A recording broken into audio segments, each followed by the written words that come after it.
Alhamdulillahirabbil alamin. Wa bihi nasta'in ala umurid dunya waddin. Salat wassalamu ala asyrafil anbiya wal mursalin. Bina rasulina Muhammad wa ala alihi wa ashabihi ajma'in.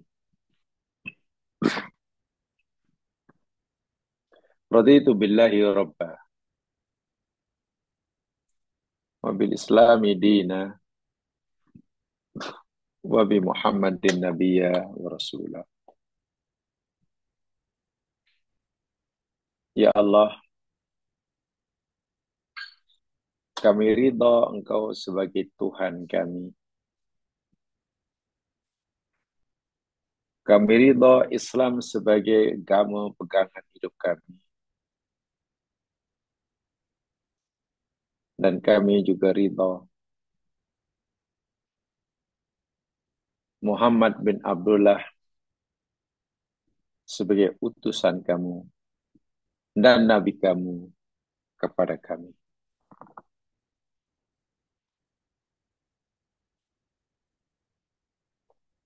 Allahumma arinal haqqa haqqa warzuqna ittiba'ah wa arinal batila batila warzuqna istinabah. Ya Allah, ya Tuhan kami, tunjukkanlah dan perlihatkanlah kepada kami bahwa yang benar itu adalah benar. Beri kami kemampuan, kekuatan untuk dapat mengikutinya. Warinal batila batilan warzuqna istinabah.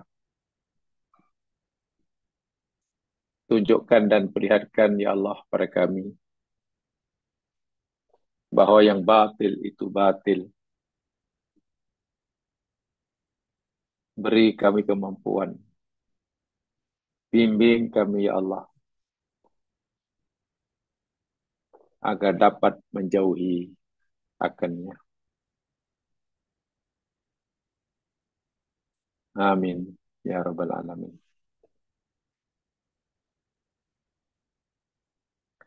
Muslimin muslimat yang dirahmati Allah sekalian, semoga Allah sentiasa memberkati hidup kita, memberikan pengampunan atas segala dosa, kesalahan yang telanjur kita lakukan, dan menerima segala amal kebaikan kita serta diberinya ganjaran pahala sesuai dengan sifatnya Al-Karim, Asy-Syakur di akhirat kelak. Amin. Insyaallah kita akan teruskan si kajian kita berkaitan dengan kalimatut tauhid, wabil khusus menyambung uraian tentang syarat diterimanya kalimat tauhid yang ke-8, dan itu yang sangat penting. Kalimat tauhid hanya akan diterima oleh Allah jika pelakunya atau yang mengucapkannya bebas daripada syirik. Minggu lalu kita telah pelajari beberapa ayat yang berkaitan dengan al-bara'ah minasyirik ini. Surah Al-Baqarah ayat 256 Allah memberitahu kita bahwa orang yang berpegang teguh dengan tali yang kuat, yakni mereka yang kufur kepada tauhid dan beriman kepada Allah saja.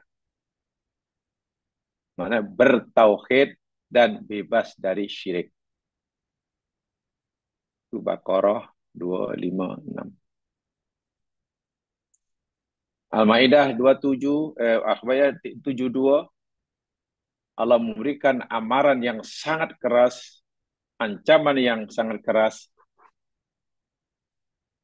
pada pelaku-pelaku orang yang melakukan, mengamalkan syirik. Ancaman yang keras yang Allah berikan pada mereka itu, yakni Allah haramkan surga atas mereka. Dan Allah akan jadikan neraka sebagai tempat tinggalnya. Wa'iyadzubillah. Keras sekali.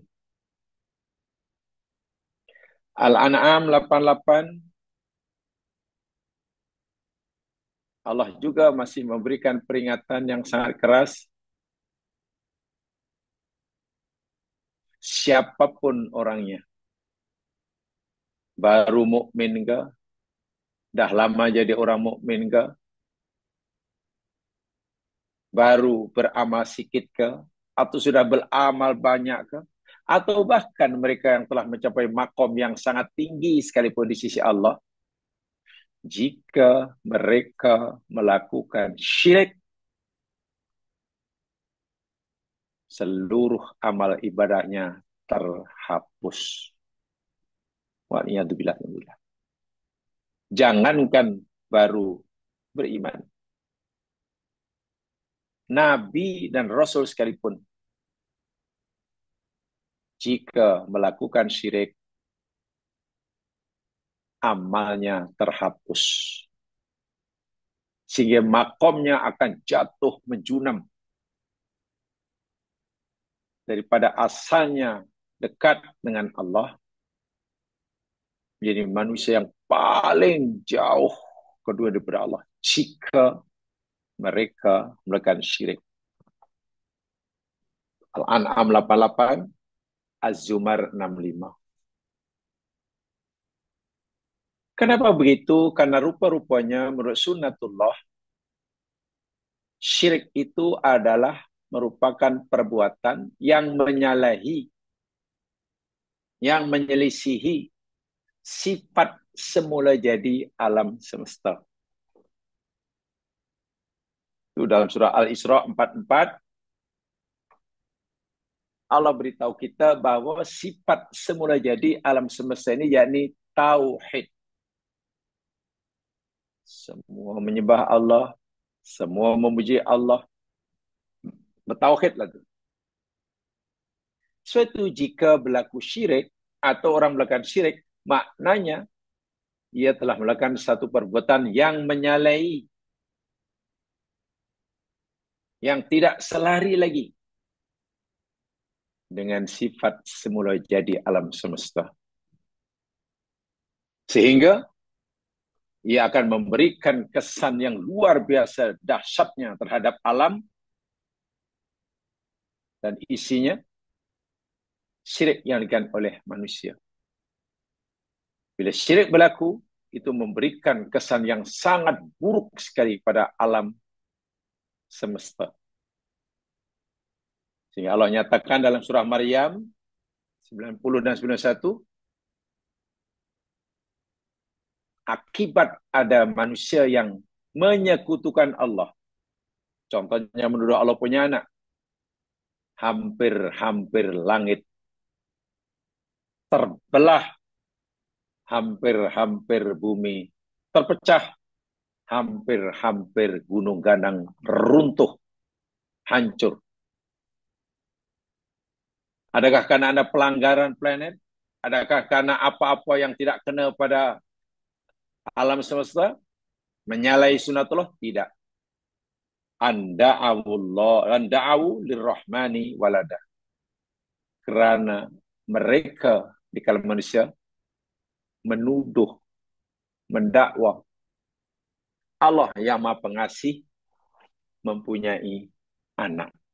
Subhanallah. Dan iman atau tauhid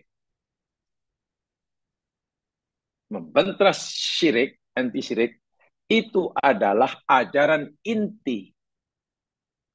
Itu adalah message yang paling inti yang disampaikan, yang dibawa oleh setiap utusan Allah. Setiap utusan Allah diperintah oleh Allah untuk menyampaikan ajaran inti. Apa ajaran yang paling inti, paling penting? Mengesahkan Allah, menyeru manusia, mengesahkan Allah, dan melarang mereka melakukan syirik. Itu Al-Anbiya ayat 25. Dan telah dicontohkan oleh para rasul, mereka sanggup melakukan apa saja, mengorbankan apa saja, berani menghadapi risiko seberat seburuk apapun, semata-mata karena mereka mempertahankan akidah tauhid dan tidak mau melakukan syirik. Dan itu yang dicontohkan oleh Khalilullah Nabi Ibrahim alaihissalam dalam surah Zukhruf ayat 26 hingga 28. Surah Al-Mumtahanah ayat 4. Itu yang kita pelajari minggu lepas. Sekarang jamaah sekalian, kita akan teruskan kajian kita. Lihat saja dalam nota. Seperti mana yang saya sampaikan minggu lalu, insya Allah kita semua sudah biasa dengar, syirik ada dua macam, ada yang besar, ada yang kecil. Insya Allah jamaah sudah tahu.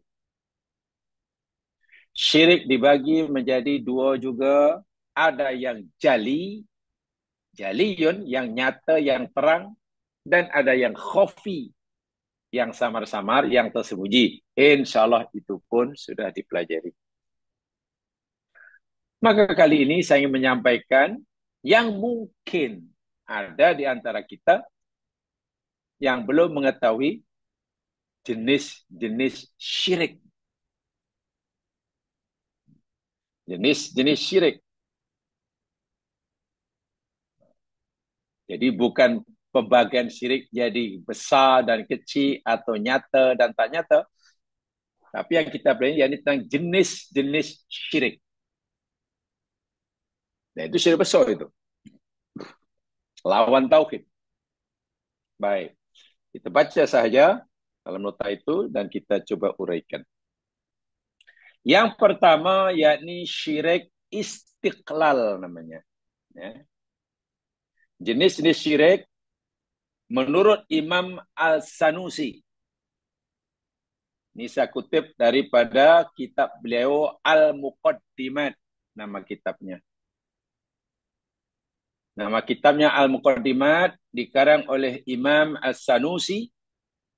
Beliau membahagikan syirik itu kepada 6 jenis. Yang pertama namanya syirik istiqlal. Syirkul istiqlali. Itu yang pertama. Istiqlal, itu makna asal ya, jemaah sekalian. Istiqlal itu makna asalnya yakni berdiri sendiri. Penjelasannya macam mana? Syirik istiqlal yakni menetapkan adanya dua Tuhan atau lebih yang berlainan. Orang yang menetapkan, yang meyakini bahwa Tuhan yang berhak disembah itu ada dua atau lebih. Dan masing-masing Tuhan itu berdiri sendiri. berdiri sendiri.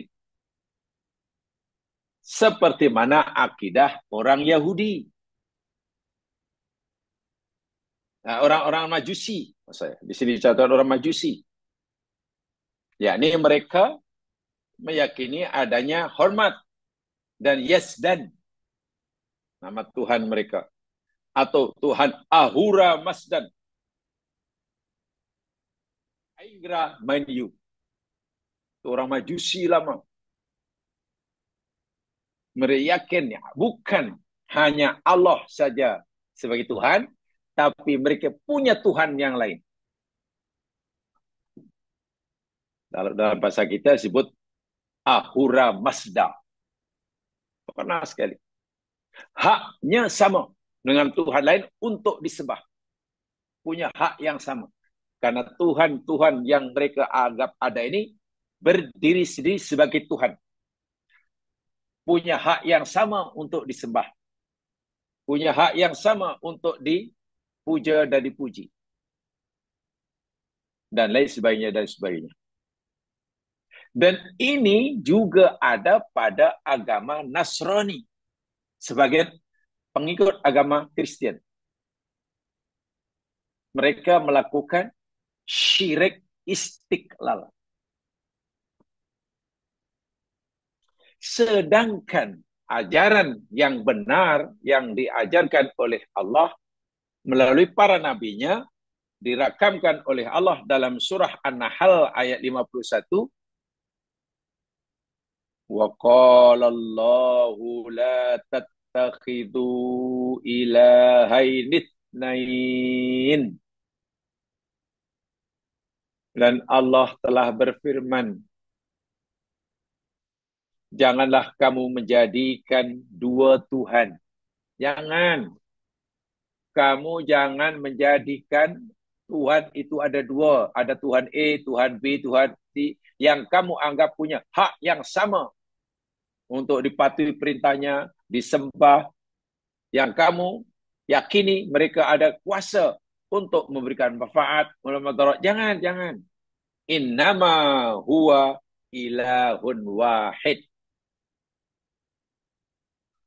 Hanya saja dia, yakni yang berhak dianggap sebagai Tuhan, yang layak disebut sebagai Tuhan yang berat disembah, ilahun wahid, hanya satu Tuhan. Bukan dua, bukan tiga, hanya satu. Fa'iyaya farhabun, maka akan dakulah, kata Allah, kepada akulah hendaklah kamu takut. Penegasan Allah, Tuhan itu hanya satu, yakni aku. Akulah satu-satuan yang berhak kamu sembah, kamu patuhi. Kamu jangan buat Tuhan yang lain selain aku, yang punya hak yang sama seperti hak aku. Jangan. Ini ada juga syirik istiqlal ini, yakni keyakinan, orang meyakini adanya Tuhan yang berdiri sendiri selain Allah. Di kalangan Nasrani. So, di kalangan Nasrani jamaah sekalian, ada yang melakukan syirik istiqlal, ada yang melakukan syirik tab'id. Nanti ada syirik nomor 2 tuh. Di kalangan Nasrani, saya ulangi, ada syirik mereka, ada syirik istiqlal, atau ada syirik tab'id. Nomor 2 itu. Baik, contoh syirik istiqlal yang dilakukan oleh umat sebagian umat Kristen, umat Nasrani. Sampaikan ayatnya, surah Al-Ma'idah ayat 116.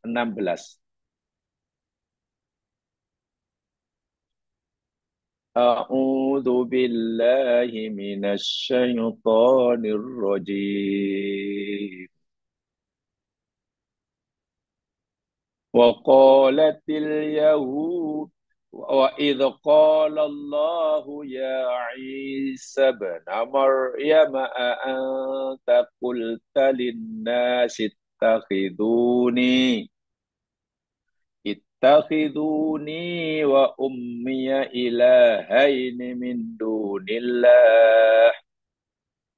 Qala subhanak ma yakunu li an aqula ma laysa li bihaqq. In kuntu qultuhu faqad alimtah. Ta'lamu ma fi nafsi wa la a'lamu ma fi nafsik. Innaka anta 'allamul ghuyub. Al-Maidah 116. Maksudnya, wa id qala Allahu, dan ingatlah ketika Allah berfirman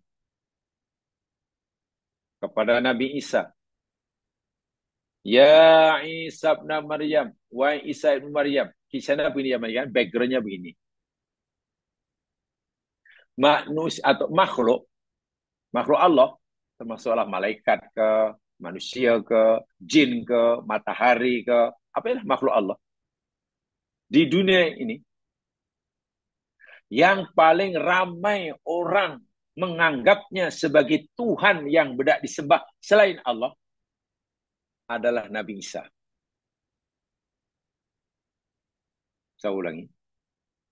Dari sekian banyak jenis makhluk Allah yang Allah cipta di dunia ini, yang paling ramai manusia menganggapnya sebagai Tuhan yang berhak disembah selain Allah, Nabi Isa.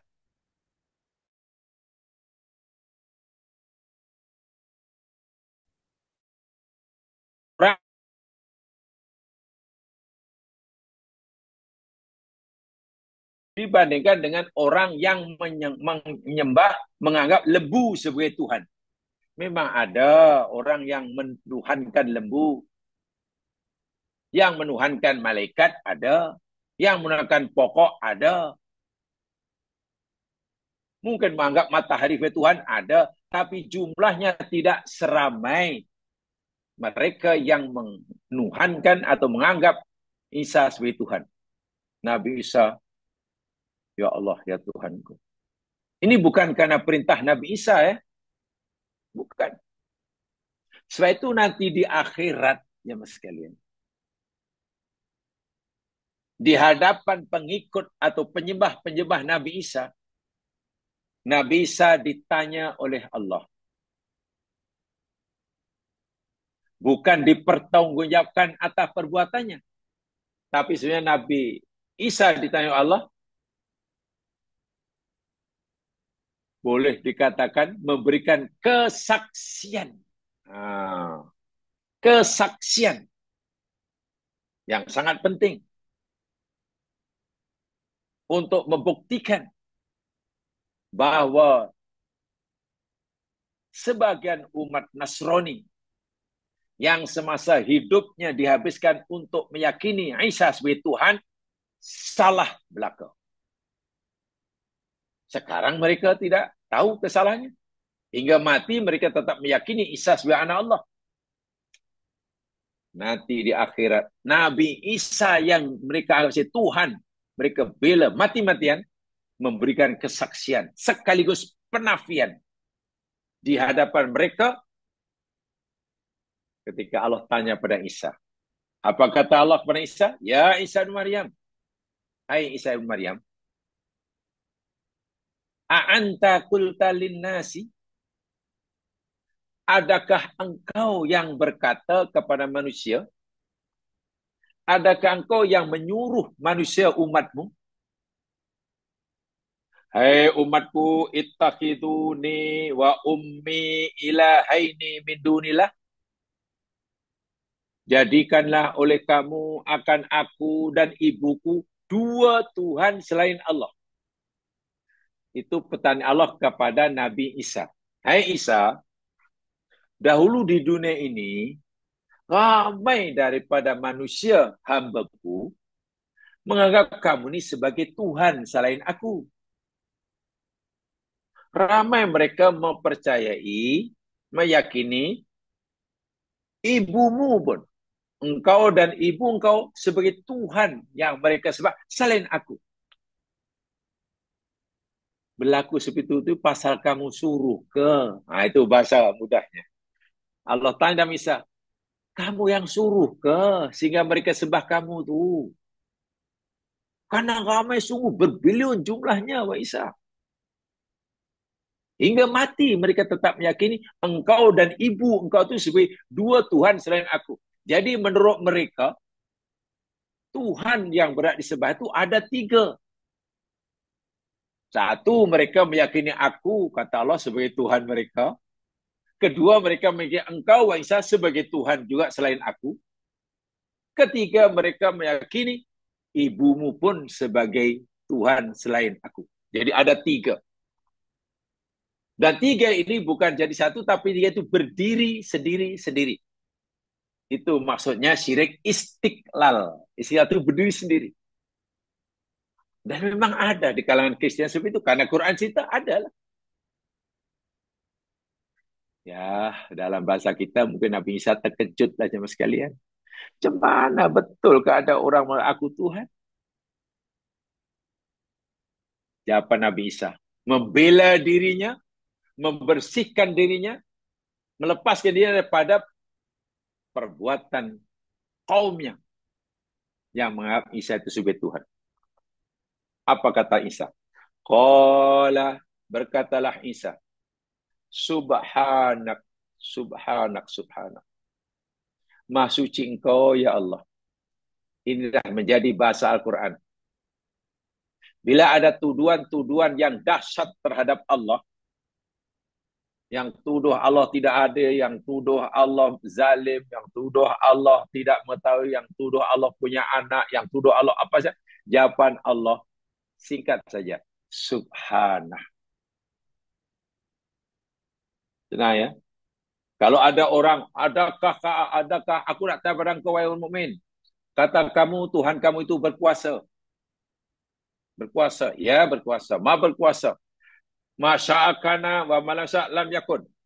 Apa yang dia kedaki akan terjadi dan apa yang tak kedaki tak akan berlaku. Betul ke? Ya. Lalu kalau si kafir ditanya, kalau itu saya nak tanya pada kamu, kalaulah Tuhan kamu itu berkuasa, boleh menciptakan apa yang dia kedaki? Aku nak tanya pada engkau, boleh tak Tuhanmu menciptakan makhluk yang lebih kuat daripada dia? Bolehkah Tuhanmu menciptakan makhluk yang sangat kuat sehingga Tuhanmu, jadi Allah kamu, tak mampu nak mengawalnya? Atau bolehkah Tuhan kamu menciptakan batu yang sangat besar sehingga Tuhanmu tak mampu nak mengangkatnya? Coba, pertanyaan itu kan pelik kan? Karena Quran ini tidak melibatkan Allah, jawabnya pendek kalau kita ikut Al-Quran. Subhanallah. Itu saja. Subhanallah. Karena kehendak Allah tidak berkaitan dengan perkara yang mustahil. Betul Allah subhanahu wa ta'ala berkuasa menciptakan saja apa yang dikehendaki. Tapi tak boleh kemudian kita berfikir, ini benar Tuhan kamu mampu menciptakan makhluk yang sangat kuat sehingga Tuhanmu tak mampu nak mengawalnya.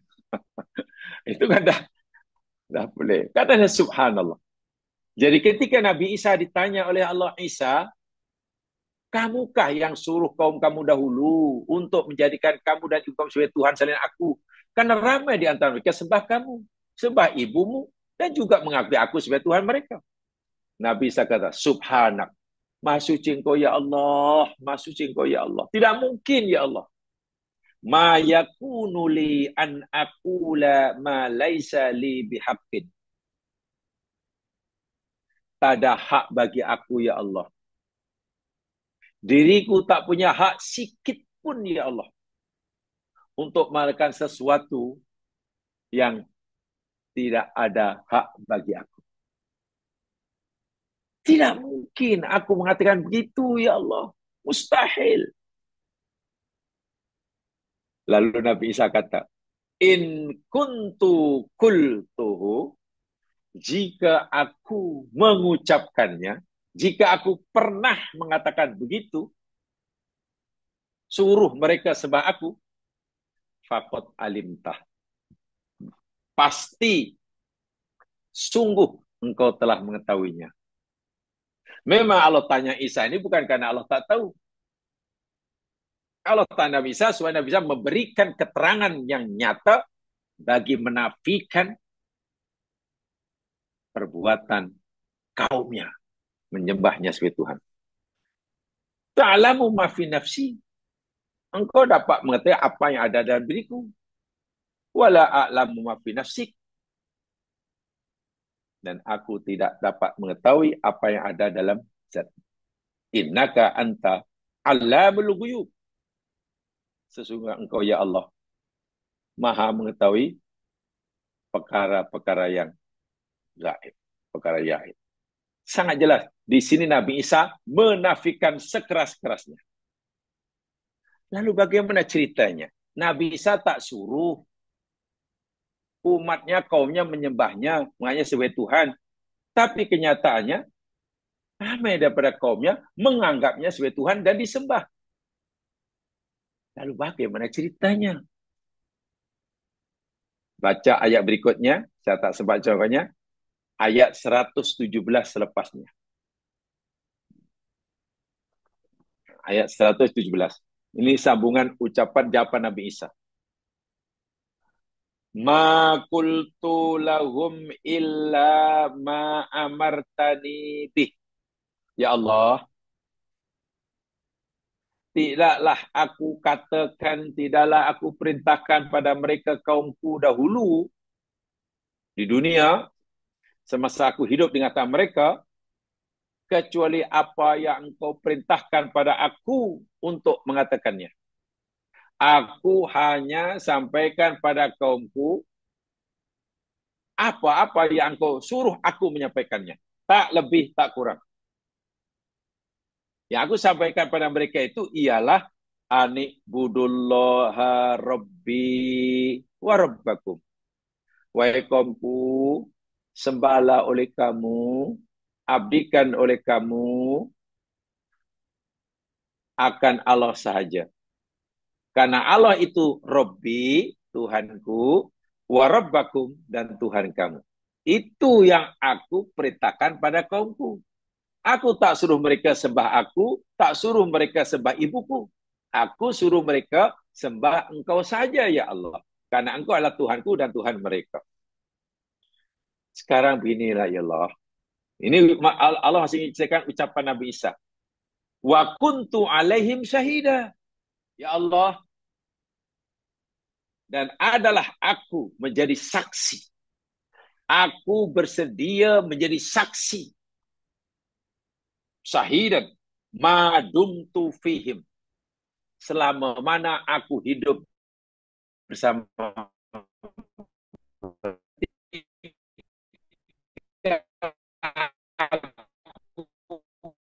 masih hidup di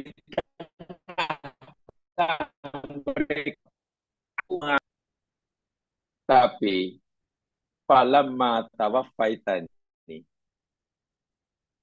tatkala engkau telah mewafatkan aku.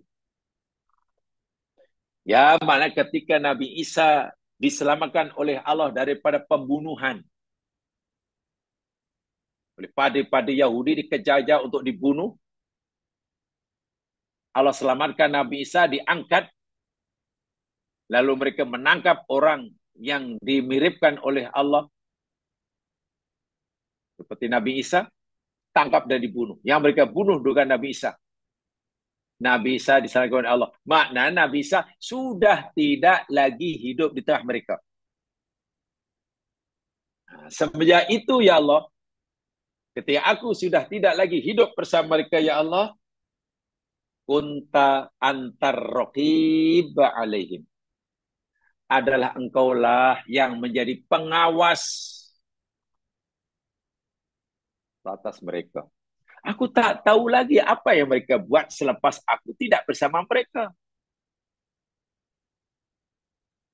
Tapi selama aku hidup bersama mereka, aku berani bersaksi bahwa tak seorang pun daripada mereka yang menganggap aku sebagai Tuhan selain engkau.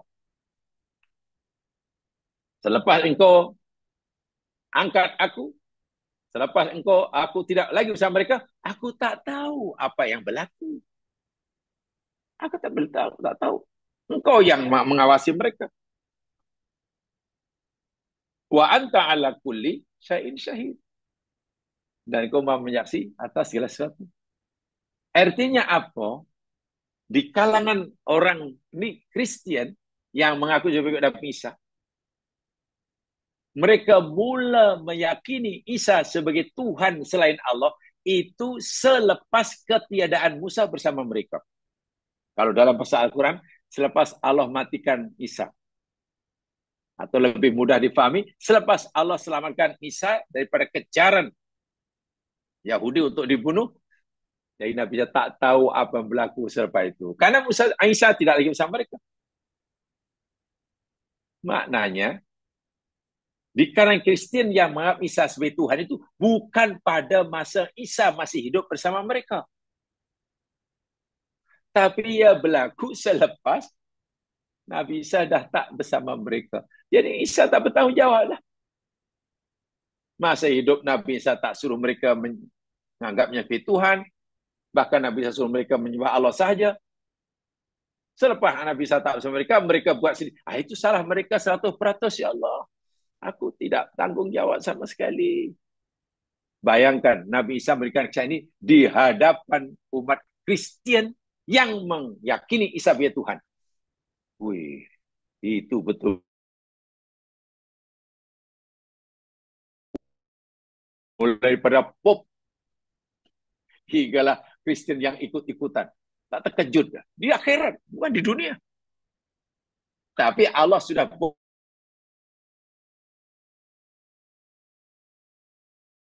manusia. Macam mana kalau mereka mendengar kesaksian Isa seperti itu? Mulai pada ketua agama mereka, Pope John Paul-nya,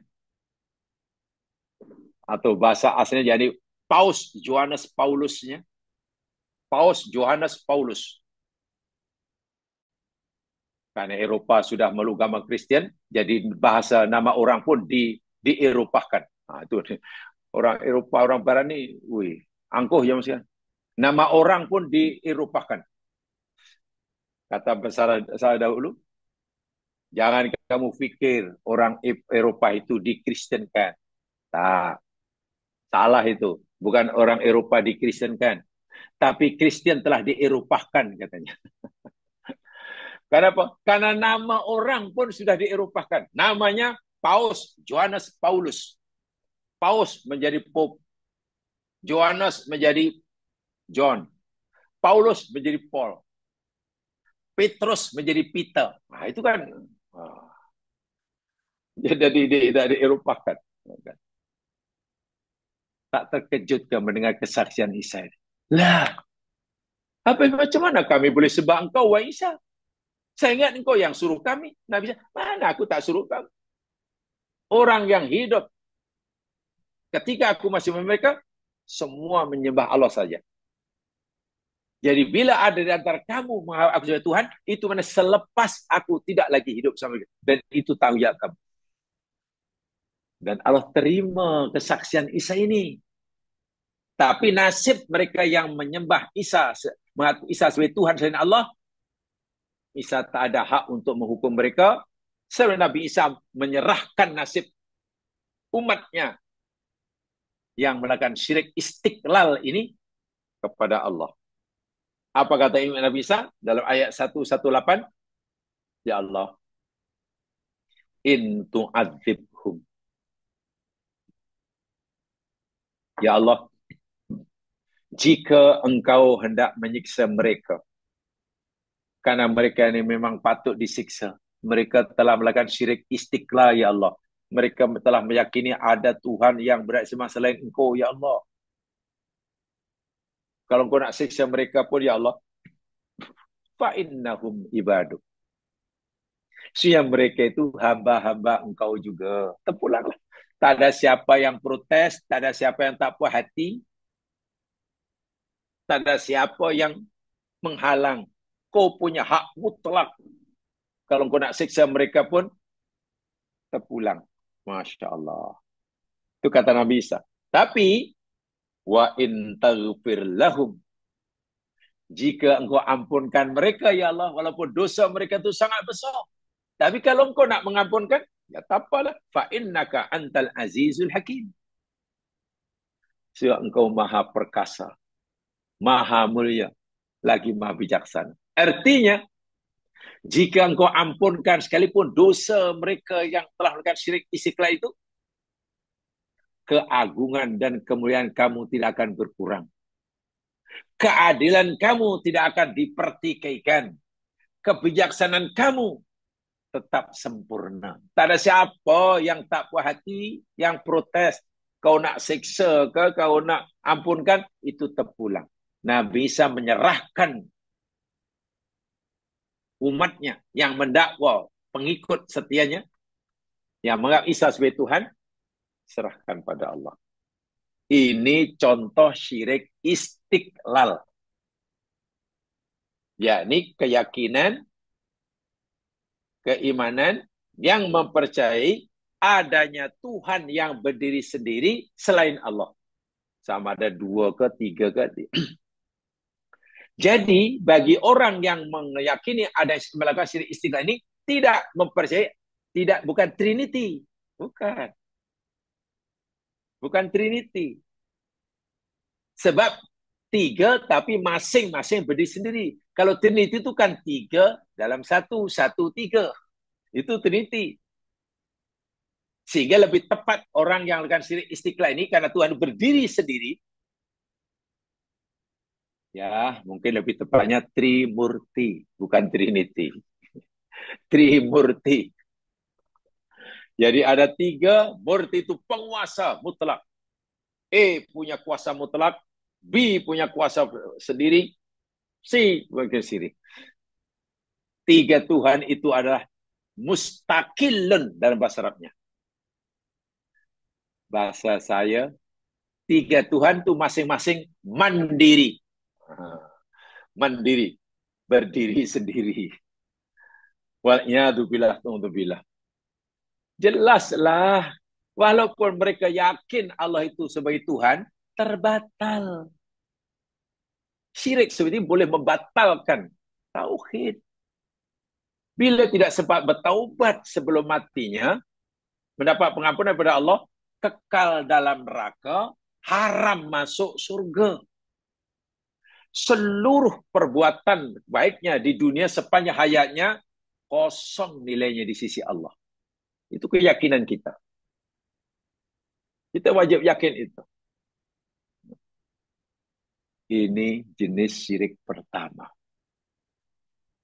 Istiqlal.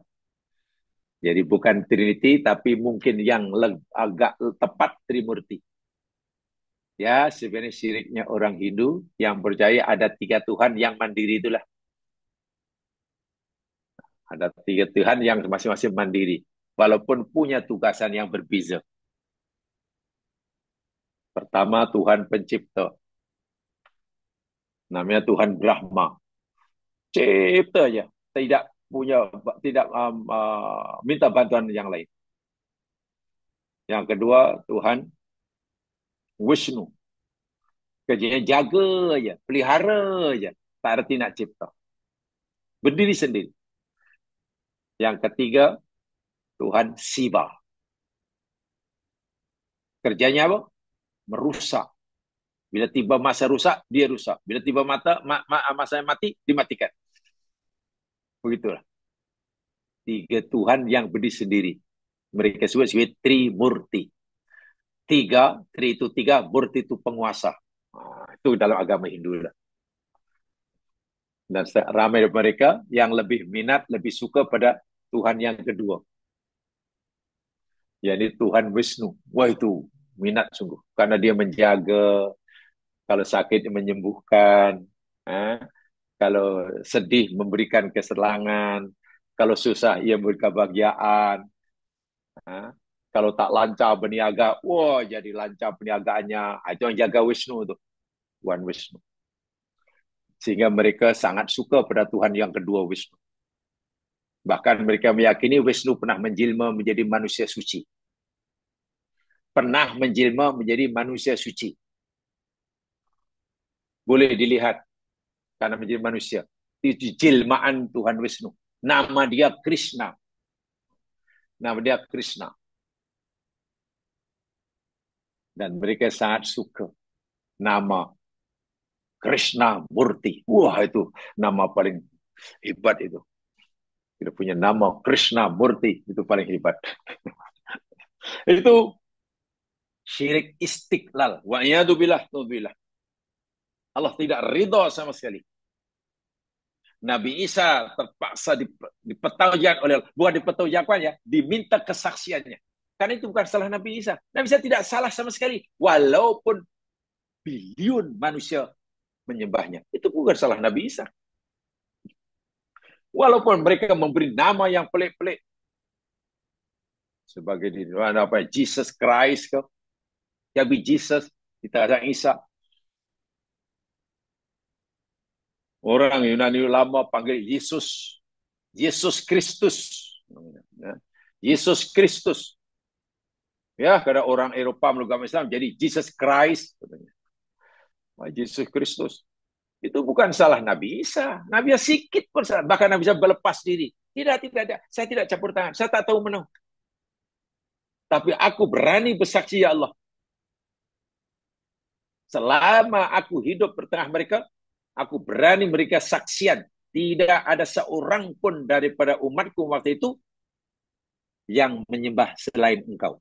Tidak. Semua sembah engkau. Tapi bila aku sudah tidak lagi bersama mereka, aku tak tahu. Aku tak tahu sebenarnya apa yang berlaku selepas itu. Subhanallah. Ya, ini jenis syirik pertama, namanya syirik istiqlal. Contohnya dalam Al-Quran gini, jamaah boleh cari contoh lain mungkin yang minat dalam perbandingan agama, comparative religion, kita akan jumpa. Ya. Kita pun pernah melakukan ini, syirik-syirik istiqlal ini. Ya. Syirik istiqlal. Paling tidak ada dalam agama-agama paganisme, yakni aliran paganisme yang apa namanya, kepercayaan tentang dinamisme. Keimanan dinamisme yang meyakini bahwa dalam semesta ini diatur, ditadbir oleh banyak roh dinamis. Ada kuasa itu, kuasa itu, dan masing-masing kuasa itu sendiri. Istiqlal. Tidak tahu sama ada mereka memasukkan dalam fahaman dinamisme ini, adakah memasukkan Allah satu di antaranya? Allah. Tapi mereka menganggap Tuhan itu banyak, punya hak masing-masing, berdiri sendiri. Fahaman dinamisme. Itu agak maju sedikit, karena sebelumnya ada kepercayaan namanya animisme. Nah, animisme itu meyakini semua benda ada roh. Pokok ada roh yang perlu dipuja. Semut ada roh. Batu ada roh. Di mas-mas semua ada pokok makhluk tertentu, benda tertentu ada kuasa. Tapi masih dalam termasuk kepercayaan syirik lah. Syirik. Kalau dalam teologi itu masuk fahaman politisme. Politisme. Ya, ini isma atau aliran fahaman yang meyakini banyak Tuhan. Politisme. Lawannya monotisme. Monotisme itu pahaman yang meyakini satu Tuhan. Mono itu kan satu kan. Mono itu tunggal. Yang ini poli. Banyak. Itu banyak tuh. Dalam sejarah keyakinan manusia memang banyak. Syirik istiqlal. Yang kedua, jenis syirik yang kedua namanya syirik tab'id. Tab'id. Itu kalau ingin baca betul ya, Mas sekalian, baca Arabnya. Tadi syirik istiqlal, pakai qaf, istiqlal. Yang kedua syirik tab'id. Sebab kalau tulisan Rumi saya tak begitu pasti bacanya macam mana. Kalau Rumi mungkin tab'id. Pasal tab'id pakai bot daripada kalimah ba'dun. Ba'dun itu mana sebahagian. Jadi syirik tab'id ialah menyatukan Tuhan daripada pelbagai beberapa bagian atau orang atau makhluk atau seperti mana akidah Trinity dalam agama Kristen. Itu bagian. Tuhannya banyak, tapi banyak itu bagian dari yang satu. Oh, bukan berdiri sendiri. Kan dalam agama pahaman Trinity ada tiga, tapi tiga itu satu. Karena yang dua atau yang ketiga atau yang satu itu bagian daripada yang lain. Tiga, satu, satu, tiga. Ini yang pening itu. Matematik paling susah dipahami itu. Saya ingat pakar matematik pun susah nak memecahkan masalah ini.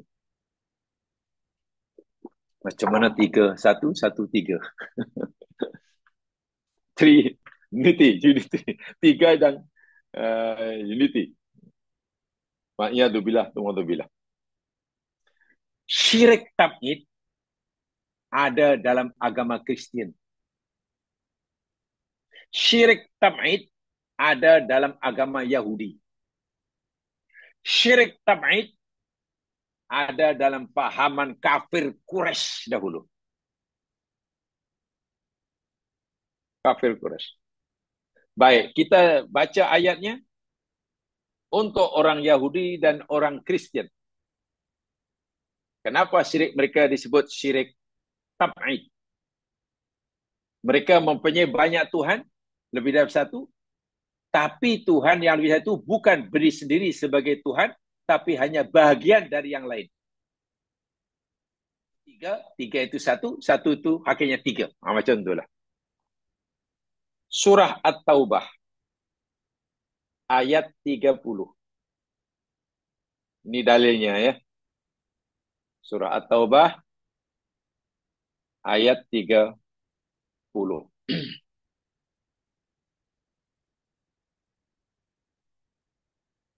A'udzu billahi minasyaitonir rajim. Wa qalatil yahudu Uzair ibn Allah wa qalatin nasara al-masih ibn Allah dzalika qauluhum bi afwahihim yudahi'una qawlal ladzina kafaru min qabl qatalahumullah anna yufakun. At-Taubah ayat 30.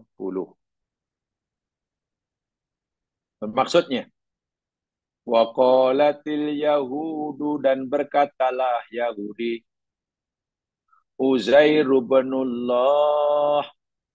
Uzair itu anak kepada Allah. Wa qalatin nasaral masih ibnullah. Berkatalah Nasrani atau berkeyakinanlah Nasrani Al-Masih Ibnu Maryam itu anak kepada Allah. Isa itu anak kepada Allah. Dzalika qauluhum bi afwahihim. Itu adalah ucapan-ucapan mereka dengan mulut-mulut mereka. Yudahi'una qaulal ladzina kafaru min qabl. Mereka mengucapkan kalimat yang menyerupai ucapan orang-orang kafir sebelumnya. Qatalahumullah. Allah laknat, Allah azab, Allah binasakan mereka. Anna yufakun. Macam manalah mereka boleh dipesongkan, dipalingkan sejauh itu. Cemana mereka boleh dipalingkan, disesatkan sesesat itu. Menuduh Uzair anak pada Allah, cemanalah mereka boleh sesat separah itu. Mereka tuduh Isa itu anak pada Allah, cemanalah mereka boleh terpesong sejauh itu. Itu maksudnya. Allah laknat mereka. Allah azab mereka. Tengok. Yahudi meyakini Allah itu sebagai Tuhan. Betul. Ya. Yahudi meyakini Allah itu sebagai Tuhan. Betul. Tapi pada masa yang sama, Yahudi meyakini Uzair itu anak kepada Allah. Bermakna Uzair itu bahagian daripada Tuhan.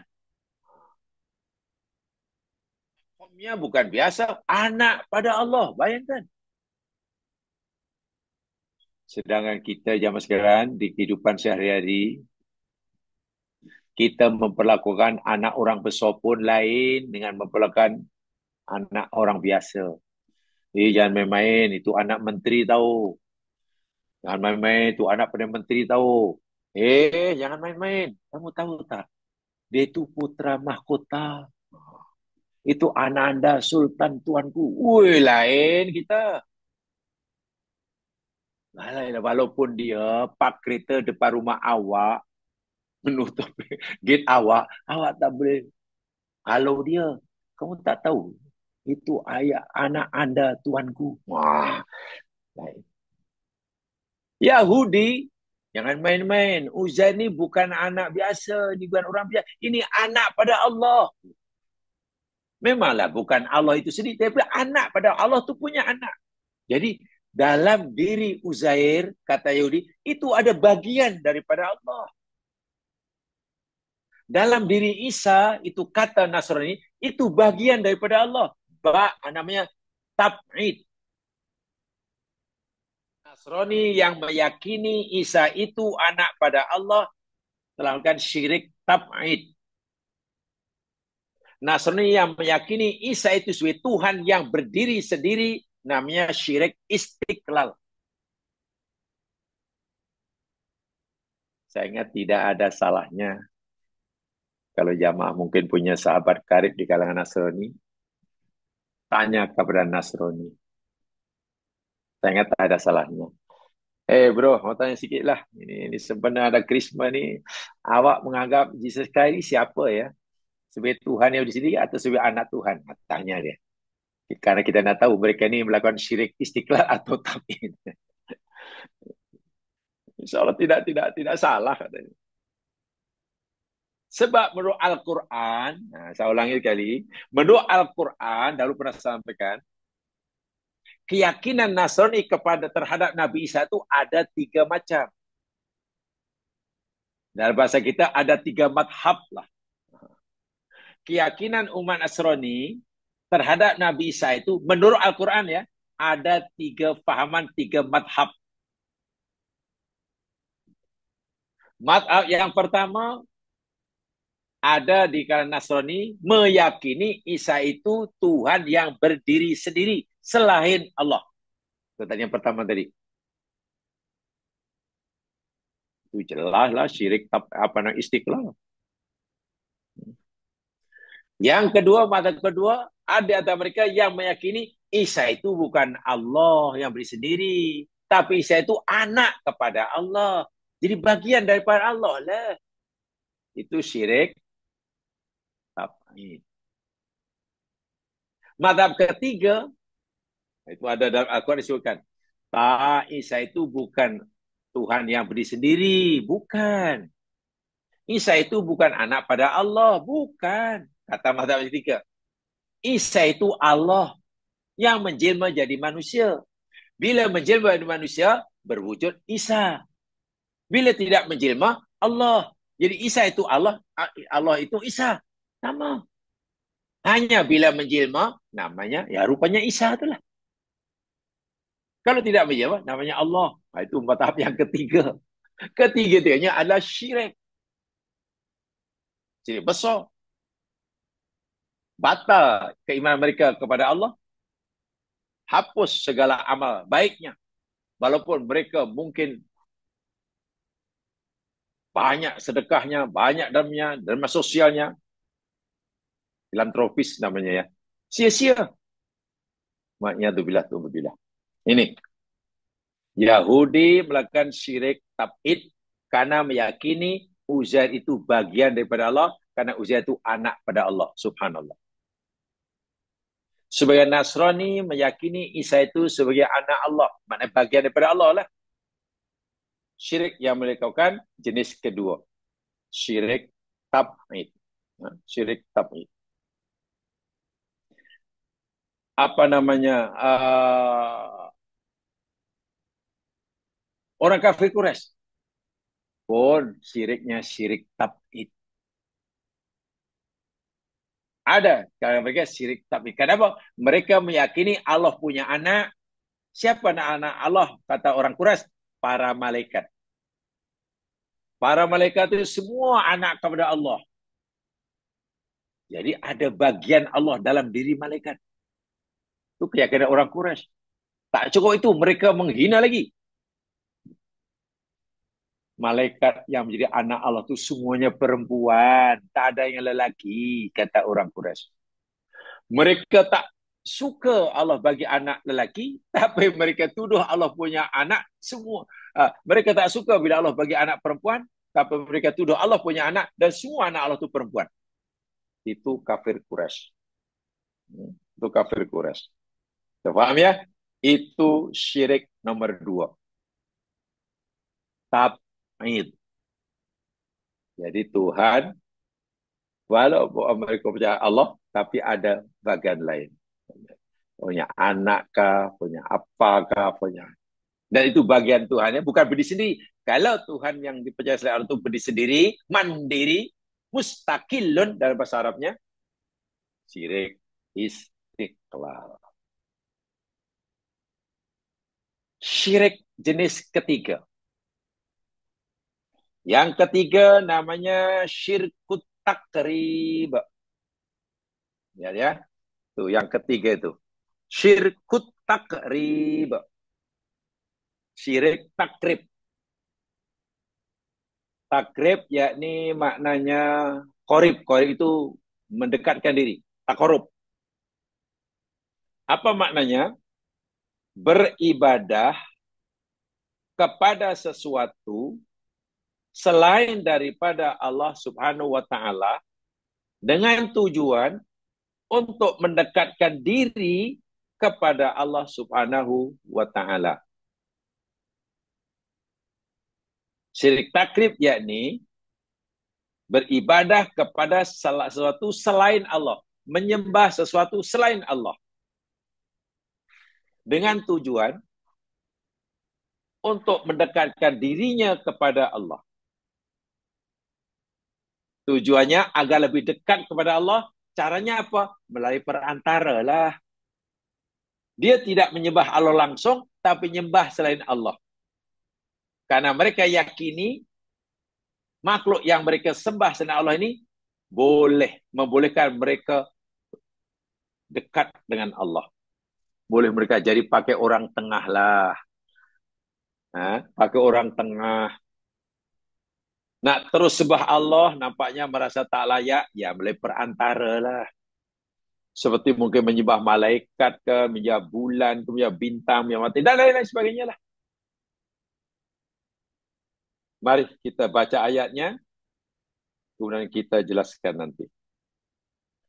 Syirik takrib disebutkan dalam Al-Quran, ayatnya, yakni surah Az-Zumar ayat 3. Az-Zumar ayat 3. Ala lillahi dinul khalis ladina takhadu min dunihi awliya'a ma na'buduhum illa liqarribuna ilallahi zulfa innallaha yahkumu bainahum fima hum fihi yakhtalifun innallaha la di man huwa kadibun kafar. Maksudnya, ala ketahuilah, ingatlah, lillahi bagi Allah sahaja, semata-mata. Ad-dinu al-khalisu, agama yang murni. Agama yang murni itu yakni agama yang diikuti, yang dilaksanakan ajarannya semata-mata hanya untuk Allah. Begitulah. Khalis itu mana murni, suci. Tidak bercampur dengan noda. Tak ada campur syirik dalam hal ini. Khalis, ikhlas. Semua amal ibadah yang dilakukan, semua perkara yang ditinggalkan, hanya yang datang daripada dia, Allah semata-mata, dan dia lakukan hanya semata karena dia. Keyakinannya hanya kepada dia. Kalau ditanya siapa yang boleh memberi kamu rezeki, Allah. Betul? Iya. Menurut kamu ada tak selain Allah yang juga punya peranan melancarkan rezeki kamu? Tidak ada. Karena Allah satunya Ar-Razzaq. Itu namanya dinul khalis. Dinul khalis. Ini bermakna bila kamu ingin dapat rezeki, dapat ketenangan, ingin dikabulkan hajat, disembuhkan penyakit, makna kamu hanya minta pada Allah sahaja karena kamu yakin hanya dia. Iya, saya tidak akan minta pada yang lain. Kalau saya jumpa dokter pun, saya tidak minta dokter menyembuhkan saya. Dokter hanya aku minta untuk melakukan ikhtiar yang diperintahkan oleh Islam. Penentu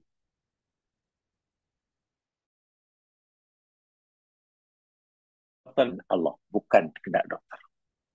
Oh begitu. Jadi selain Allah, menurut kamu tidak ada kekuatan sedikit pun untuk beri kamu rezeki. Betul. Jadi kamu yakin selain Allah tidak mampu memberikan kamu rezeki? Iya. Sehingga saya tidak minta pada selain Allah. Itu namanya dinul kholis. Dinul kholis. Jadi kamu tak pernah minta pada orang mati ke, orang mati itu wali itu. Kalau kamu punya hajat, jumpalah dia di kubur. Wahai Syekh Fulan, aku tahu engkau tahu. Aku tahu engkau tahu apa maksud tujuanku kemari. Apalah sudi kiranya kasihanilah diriku ini. Telah lama aku punya cita-cita, hajatku nampaknya belum termakbul. Aku mohon padamu Tuan Syekh, kabulkanlah hajat hambamu ini. Sembuhkanlah penyakit ibuku. Jadi apa tak buat? Tidak. Kenapa? Ya, karena yang boleh menyembuhkan hanya Allah. Kenapa saya mesti minta pada selain Allah? Tapi ada orang minta seperti itu macam mana? Ya, dia kata dia minta itu sebenarnya yang minta pada Allah. Tapi melalui dia. Dia melalui dia. Jadi kata, apa namanya? Agar lebih cepat, jadi pakai orang tengah lah. Dia nak minta langsung, segan. Jadi mintalah, wahai Tuan Syekh, saya minta pada kamu, tolonglah. Tolonglah. Kenapa tak terus langsung pada Allah? Nah, ini contoh ayat ini. Walladzina takhadu min dunihi, dan orang-orang yang menjadikan dari selain Allah aulia, pelindung-pelindung, pelindungnya bukan Allah saja yang yakini, tapi selain Allah pun ada yang diyakini, ada kuasa, ada hak. Bila ditegur, pasal apa kamu sembah kau selain Allah ni? Pasal apa kamu sembelih binatang di hadapan patung ini? Pasal apa engkau sembelih kambing di atas kubur ini? Oh, ya. Pasal apa kamu angguk-angguk dengan pokok ini? Kamu sembah pokok ke? Dahulu orang kafir Quraisy bila tegur macam tu, macam mana awak ni kata percaya pada Allah sebagai Tuhan. Tapi kenapa awak sembah patung, sembah Uzza, sembah Lata? Apa jawapan orang Quraisy? Mana buduhum. Kami tak sembah mereka lah. Kami tak sembah patung. Illa liyuqarribuna ilallahi zulfa. Kecuali semata-mata kami berharap agar mereka patung-patung yang kami sembah ini dapat mendekatkan kami pada Allah dengan lebih cepat. Sebab kalau kami terus pada Allah, nampaknya lambat. Jadi kami kena memuja patung. Karena kami yakin dengan menyembah patung, patung boleh mendekatkan kami pada Allah. Tengok. Jadi patung dijadikan wasilah. Ini namanya syirik takrib. Menyembah Allah, apa namanya? Menyembah selain Allah Subhanahu wa taala dengan tujuan untuk mendekatkan dirinya kepada Allah. Macam tadilah orang minta itu, minta kenapa lah kalau nama sembelih binatang, kambing, kan nak jamu kawan di rumah aja lah. Bakar ilallah, panggang ilallah, jemput kawan makan sama-sama, sudah lillahi ta'ala dapat pahala. Kenapa kamu mesti sembelih di atas kubur ini? Kubur pun bukan kubur yang di kampung kamu. Kamu tak payah pergi kubur, jauh-jauh terbang ke Langkawi. Karena nak cari kubur mahsuri. Katanya. Kalau niat kamu sembelih kami itu karena Allah, kenapa mesti cari kubur mahsuri? Kenapa nak sembelih kambingmu kena cari kubur hang tuah? Tah betul tah tidak itu kubur hang tuah? Yalah, kalau aku sebab ini, nanti hajatku akan lebih cepat dikabulkan. Karena yang ada dalam kubur ini boleh membantu aku. Kalau itulah keyakinannya, orang ini sudah melakukan syirik takrib namanya. Yakin bahwa selain Allah yang dia puja, ia puji itu mampu mendekatkan dirinya kepada Allah. Memang dia tuja kepada Allah, tapi melalui perantara yang hakikatnya mereka tidak punya kuasa sama sekali. Hakikatnya tidak punya kuasa sama sekali. Dan ini sudah berlaku semenjak awal Islam. Daripada zaman Nabi-Nabi dahulu sudah ada. Dan mungkin hingga hari ini. Ini syirik. Kata kamu ini selalu meyakini ucapan hasbunallah wa ni'mal wakil. Iya, saya yakin. Dan saya amalkan hasbunallah wa ni'mal wakil. Tahu kamu apa maknanya hasbunallah? Ya, aku tahu. Yang mencukupi kekurangan diriku, kejalanan diriku, kelemahan diriku, hanya Allah. Aku yakin. Bila aku sakit, dialah yang menyembuhkan aku. Bila aku ada masalah, dialah yang membantu aku menyelesaikan masalah. Bila aku punya hajat, aku yakin dialah yang dapat mengabulkannya. Itu hasbunallah. Bila aku miskin, dialah yang akan menjamin rezeki aku. Hasbunallah wa ni'mal wakil. Bagus, Pak. Tapi pasal apa kamu ini macam tak mau pisah? Kemana-mana mesti pakai gelang itu dan cincin itu. Bukan cantik sangat cincin kamu tu. Bukan cantik sangat. Cincin buruk pun. Buat apa cincin itu? Yalah, you kau dah tahu. Cincin ni walaupun tak cantik, tapi power ni. Cincin ni power. Saya dapat bukan di Malaysia. Ini cincin saya beli di Sri Lanka. Ada satu kedai khas. Dua cincin yang power ni. Dan itu pun kena tanya pada penjual. Sesuai atau tidak cincin ini untuk aku pakai. Ditanya, aku lahir bila, tahir berapa. Kalau tahirnya begini, orang begini, ini sesuai. Inilah yang bila aku pakai, aku merasa selamat. Rezekiku nampaknya makin lancar. Wah, hajatku makin cepat. Ini saya yakin. Dan terbukti. Maknanya, cincin ini ada kuasa. Wah, dia terlalu mengamalkan hasbunallah wa ni'mal wakil. Pasal cincin ini boleh menyegerakan hajatku. Menunjukkan ini namanya syirik takrib. Wa'iyadzubillah, tumadzubillah. Sia-sia ya. Mau cincin ke, mau akik ke, mau keris ke, mau apa saja. Tidak salah pakai cincin. Tak salah. Tidak salah punya keris. Hobinya apa? Hobi koleksi keris. Silakan, tak salah. Kalau kotor dibersihkan, tak salah. Selagi dia tidak ada keyakinan yang macam-macam terhadap keris itu. Dianggap keris hanya sebagai apa? Ya sebagai keris. Sebagai macam pisau, macam tongkat. Tak lebih itu. Ada orang hobinya koleksi tongkat. Dia ada koleksi stem. Dia koleksi apa? Umpamanya kasut. Ada orang koleksi bag. Saya punya minat koleksi keris. Apalah, tak salah, tidak syirik. Yang syirik itu, walaupun orang itu tak simpan keris, tak punya keris, tapi meyakini keris kawannya itu ada power.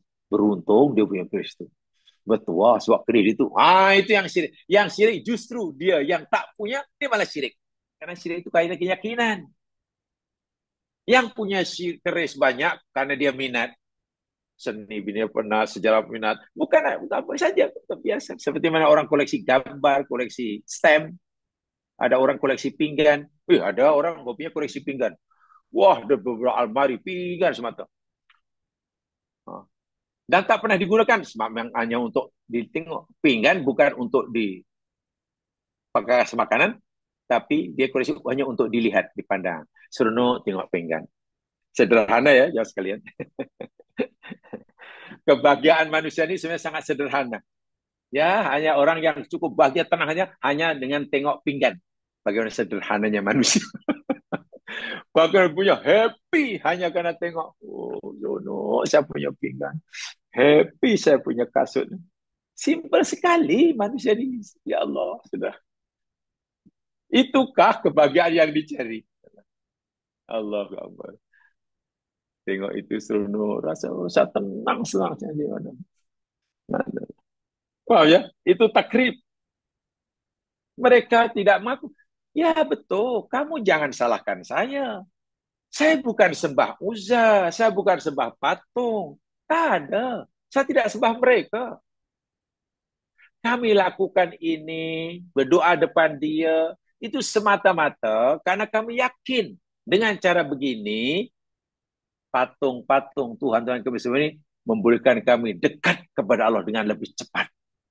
Jadi sebagai perantara, sebagai wasilah, tetap saja yang akan mengabulkan hajat kami Allah. Tengok. Sekarang ada ajaran seperti itu ya Mas Kelan.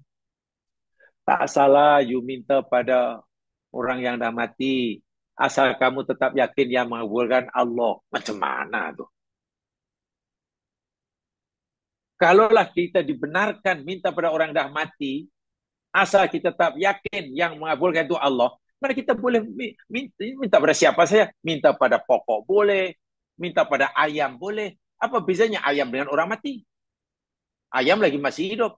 Dengan yakin bahwa Allah lah yang mengabulkan, bukan ayam. Tapi melalui perantaraan ayam. Kalaulah pahaman ini disebarkan dari amal kajian, hancur. Ya. Dan sekarang banyak orang yang berpegang pada itu. Asal kita tetap yakin Allah yang mengabulkan. Tak masalah. Minta pada pokok, pada orang mati. Kalau minta didoakan, minta doa pada orang lain yang masih hidup, boleh. Jumpa orang, Tuan, saya ini punya hajat. Boleh tak Tuan berdoa untuk saya? Ya, agar penyakit ibu saya cepat sembuh, agar saya diberi kesehatan. Tolonglah doakan Tuhan ya untuk saya. Boleh, karena dia masih hidup. Boleh. Tapi bila orang sudah mati, macam mana kita minta doa pada orang mati? Dahulu pernah kita pelajari ziarah kubur yang sunni, ikut sunnah, itu hanya ada 2 saja. Ziarah kubur yang sunni ikut sunnah itu hanya 2 saja. Yang pertamanya, ziarah kubur tujuannya untuk mendoakan mereka yang dalam kubur. Itu pertama. Bagi salam dan mendoakan mereka. Assalamualaikum. Boleh sebut namanya. Kalau ziarah ke kubur pada kubur ayahnya, sebutlah ya. Saya kalau ada kesempatan kan kebetulan ini saya kalau pergi ziarah kubur arwah orang tua saya tunjukkan kuburnya di kampung saya itu. Kalau tenang bawa anak-anak saya bawa sekali satu ini kubur ayah, ini kubur atuk kamu, nenek kamu. Dan saya akan bagi salam, sebutkan namanya. Kalau saya punya Assalamualaikum ayah Abdul Muin, Assalamualaikum ibu Bistina, saya sebut. Dan kita menghadap ke kubur itu. Jadi kubur tadi depan kita. Kalau kita ziarah kubur itu depan kita. Kita membelakangi kiblat. Okay? Kita membelakangi kiblat, kita menghadap kubur tadi. Ketika kita bagi salam. Assalamualaikum. Ini yang sunnah. Kemudian kita berdoa kepada Allah untuk mereka. Doa untuk kita pun boleh, yang penting untuk mereka. Dipohonkan keampunan dosanya, diterima amalnya, dilapangkan kuburnya, diselamatkan daripada azabnya dan azab neraka dan seterusnya lah, azab kubur. Tapi masa doa adalah kita balik. Kalau asalnya kita menghadap kubur, membelakangi kiblat, kubur orang yang kita ziarah, bila kita berdoa, kita balikkan. Kita berbalik badan kita belakangi kubur yang kita ziarahi menghadap kiblat. Jadi doanya menghadap kiblat. Kita ini kadang terbalik. Ramai orang terbalik. Bila ziarah kubur, duduknya kubur itu arah kiblat. Jadi dia menghadap kubur kalau menghadap kiblat. Di situlah doanya di situ. Itu tak betul itu. Kurang betul. Yang betul itu bagi salam menghadap kubur. Bila berdoa membelakangi kubur menghadap kiblat. Doanya untuk si mati ya. Jadi kita berdoa untuk mereka. Bukan kita minta didoakan. Ayah, tolonglah ayah. Minggu depan anakmu ini ayah nak ambil perusahaan SPM. Tolonglah ayah doakan ya agar anakmu ini lulus cemerlang ayah ya. Karena tak ada lagi tempat bergantung. Anakmu yang masih panjang ini umurnya ini hidupnya lama lagi. Anakmu sangat-sangat mohonlah kesunnah ayah untuk berdoa. Ada ke minta orang mati didoakan. Jangan minta doa pada orang mati, doakan. Itu pertama. Lalu ditanya, kenapa kamu minta pada ayah kamu itu? Tak, saya yakin yang mengabulkan tetap Allah. Saya yakin yang kabulkan doa itu Allah, tapi saya minta pada ini, ya biar lebih cepatlah. Sama sebiji seperti mana yang dikatakan oleh orang musyrik dahulu. Dalam surah Az-Zumar. Ini namanya syirik takrib. Saya kadang-kadang naik heran dan ada semacam kekhawatiran jemaah sekalian. Kalau ini berlaku di kalangan keluarga sendirilah. Ya, karena keluarga istri, karena di sini saya tidak ada keluarga. Keluarga saya sudah besar-besar di Sungai Besar sana, bahkan sudah ramai meninggal, bahkan habis sudah. Sudah sepupu saya yang di Malaysia semua sudah habis. Yang terakhir meninggal dalam ya 5 bulan yang lalu kan. Terakhir, mana yang sepupu saya ada tinggal anaknya. Karena bila mendengar setengah family ke, bila yang nak ambil peperiksaan ke, nak sambung pelajaran ke, atau yang masih kecil nak ambil peperiksaan UPSR ke. Karena terdengar saya, mak bapaknya atau imaknya, nak, karena awak ni ambil peperiksaan nak, kamu tak pergi ke nak ziarah ke kubur atuk kamu. Mintalah restu atuk. Bayangkan budak yang fikirannya masih kosong disuruh oleh tuanya pergi kubur minta restu atuknya. Budak pun iyalah karena periksa pergi kubur panggil atuknya, Tok. Tolong Tok ya cucu doakan agar cucu berjaya. Orang tuanya yang mengajar syirik. Itu syirik ya mas sekalian. Disuruh pergi kubur untuk minta doa, minta restu. Gimana? Nabi suruh kita ziarah kubur, pertama kita untuk mendoakan mereka. Jadi, pertama bagi salam secara umum, masuk aja pintu kubur, kita bagi salam pada semuanya. Assalamualaikum ya ahlad diyar minal muslimin wal muslimat wal mu'minin wal mu'minat wa inna nas'alu lakumul afiyah wa inna insyaallah bikum lahikun. Assalamualaikum kepada semua kamu semua penghuni kubur. Kami pohonkan keampunan bagi kamu semuanya. Insya Allah, bila Allah kendaki tiba masanya, kami pun akan segera menyusul kamu tak lama lagi. Itu ucapan ketika kita masuk tanah perkuburan. Insya Allah kami tak lama lagi akan menyusul kamu. Itu maknanya. Tapi bila kita dah tahu maknanya, janganlah malah tak berani baca. Saya hujung-hujung saya tak nak berani baca tu. Pasal isinya, insya Allah kami pun tak lama lagi susul kamu. Apa dia ingat nak hidup kekal di dunia? Apa ingat nak hidup 300 tahun lagi? Kalau betul-betul Allah bagi 300 tahun, pasti menyesal karena tak ada kawan. Kalau orang umur 300 tahun, tak ada orang mau berkawan. Iya. Anak dah meninggal, cucu dah meninggal, cicit dah meninggal, piot pun gue dah tak kenal. Ini siapa ni duduk di sini je. Tak pergi-pergi. Gitu. Kemudian masuk ke tanah kubur orang yang kita nak ziarahi. Itu salam khas. Menghadap kuburnya, Assalamualaikum. Sebut namanya boleh. Selepas itu kita pohon pada Allah bagi kerjaan mereka, kita belakangi dia, kuburnya, menghadap kiblat. Itu yang pertama, ziarah kubur sunni. Yang keduanya, ziarah kubur sunni itu tujuannya yakni untuk tudzakirul maut. Zuru, Nabi kata. Dahulu aku pernah melarang kamu ziarah kubur. Sekarang pergi, ziarahlah. Karena ia boleh mengingatkan kamu akan kematian. Ada dua itu saja. Pertama, mendoakan mereka. Kedua, mengingatkan kita akan kematian. Setelah itu, kita sebetulnya dari syariah boleh ziarah kubur siapa saja. Termasuk kubur non-muslim pun dibenarkan oleh agama. Hanya kalau kita ziarah kubur non-muslim, tujuannya satu aja lah.